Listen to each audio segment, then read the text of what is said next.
Well, hello and welcome to a special Cup Day edition of Steve Moran Selects. We're here to preview the 150th Emirates Melbourne Cup. We're also going to touch upon the Crown Oaks on Thursday. Steve Moran from Best Bets jumps in to join us. We've been counting down for a long time to this, 150 years in fact, and it's just going to be one hell of a race, this Cup. Yeah, it certainly is. Well said, Sean. It's a great Cup this year, without any question. Undoubtedly one of the best horses in the world and very highly rated on all international rankings at the moment in So You Think for Bart Cummings, and I certainly agree with what Matt Stewart wrote in the Herald Sun about. In some ways this very special edition of the Cup is about Bart and his legacy. Two runners, So You Think and Precedence, chasing a 13th win, and he's just got such a remarkable record in all the major races and in particular this one. All right, well, let's get you into the hot seat and let's start getting your selection. It's either the obvious, So You Think, or then you can pick half a dozen others. Which way do you go? Well, I think you have to go with So You Think, as I wrote in the blog this morning. In any other race, or in this race by any other name, he'd be twos on. He would be 1 to 2, So You Think. Joe Agresta, his regular track rider, is supremely confident he'll cope with the trip. I think that if Bart had any reservations at all, he wouldn't be running. I think the way that he settled on Saturday in the McKinnon for Steve Arnold was a really positive indicator. He's a powerhouse. I don't think there's any huge risk about him running the trip, particularly with a cosy run, which he may well get. Let's hope it's a nice, cleanly run Cup and there isn't too much squeezing in that first 500 metres as they run to the turn. But I think if he gets the right run, a la Saintly, trained by Bart, who did exactly that, came off the Cox Plate to win the Cup, had a good trail and was simply too good, too classy. His class will carry him a long, long way.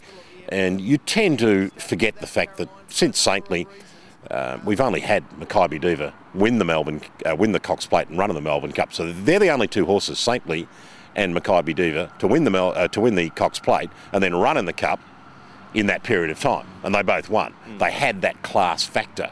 And, you know, that's what we're dealing with here. It's hard to think of too many other horses in that period of time in the last 20-odd years who've had that overwhelming class factor, like Saintly, like Makybe Diva, like So You Think. Well, trifectas and first fours are ever so popular on Cup Day, and we do tend to get a little bit of value about them. Who are you suggesting then that punters slot in behind So You Think? Well, I think the first strategy, if you fancy the fancied runners, don't hesitate to box your 3 or 4 fancies for $1 or $2 because you'll get a surprisingly large dividend, even if it runs the fancied way. I always take some trifectas with a few mates, and I think my attitude this year is that if So You Think wins, I want to get it, pretty much no matter who runs a placing, and I would have a little insurance one with my lucky day.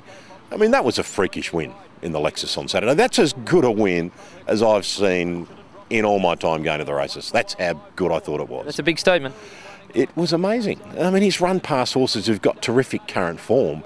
Linton and Co. Mudra, who's tested American, who has got a legitimate hope on Tuesday. But he ran away from them, and we've got a pretty simple and recent precedence, don't we, in Shocking winning the Lexus so impressively last year, then running in the Cup with the same weight, 51. So I want him on my side. I'm not dismissing Shocking. We've had a bit of fun right through the spring with me declaring that he can't win because of the weight and the repeat winner factor, but I think he's had a lovely prep for Mark Kavanagh, and don't worry about his run on Saturday. His last 600 split was perfectly satisfactory. The visitors, I've got a lot of time for Holberg.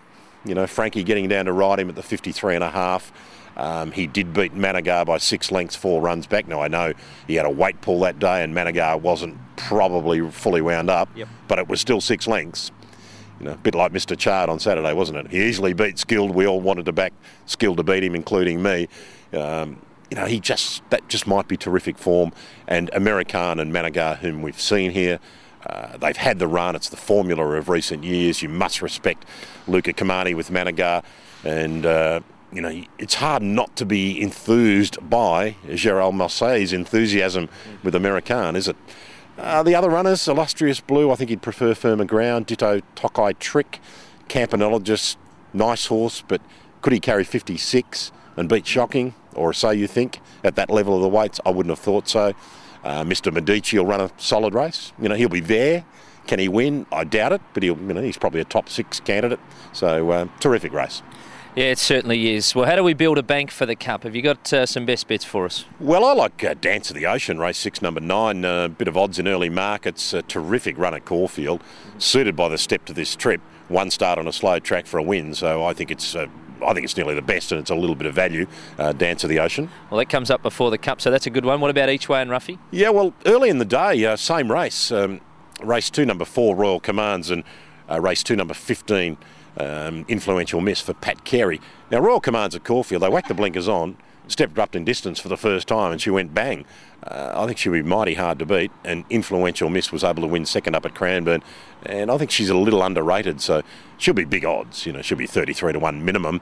I think you can probably back them both there in the second race. It's a really tough program. I kept pouring through it and thought, well, I'll try and find a couple of others, but they're the ones I like. Dance of the Ocean, Royal Commands, maybe a little something on Influential Miss at the big odds. All right, well, that gives us a chance to build a bank for the Cup. What about looking ahead to Thursday? I like confidence. Crown Oaks, as we head forward to this. Obviously, the Wakeful's always the traditional lead-up race to this, and we saw that on Saturday. These are the horses that are going to be the key players in the Oaks. Which one of them took your eye? Well, Sasa really took my eye, and I'm sure she took everyone's eye, really. Shuffled out the back, producing the big finish, just really stretching in the last 60 or 70 metres, and to me that had sort of Oaks winner written all over her. Notwithstanding that the winner, Brazilian Pulse, was terrific, sitting wide facing the breeze the whole way. Mind you, they didn't go particularly quickly, so she wasn't under any undue pressure camping wide, but still it was a lovely, lovely performance. So I think they're the two key runners. If you really wanted to push me, I think the bet's probably Sasa Each Way in the Oaks. Alrighty, so Steve's selections for the Oaks are on the screen at the moment. You can have a look at those. Mate, best of luck on Cup Day. Yes, looking forward to it. It's a fantastic day, and it's a great cup. It really is one of the great cups. Alrighty, well, that's been a special edition of Steve Moran Selects. You can find all of Steve's selections for Cup Week in Best Bets. You'll find it at your nearest news agency. Good punting.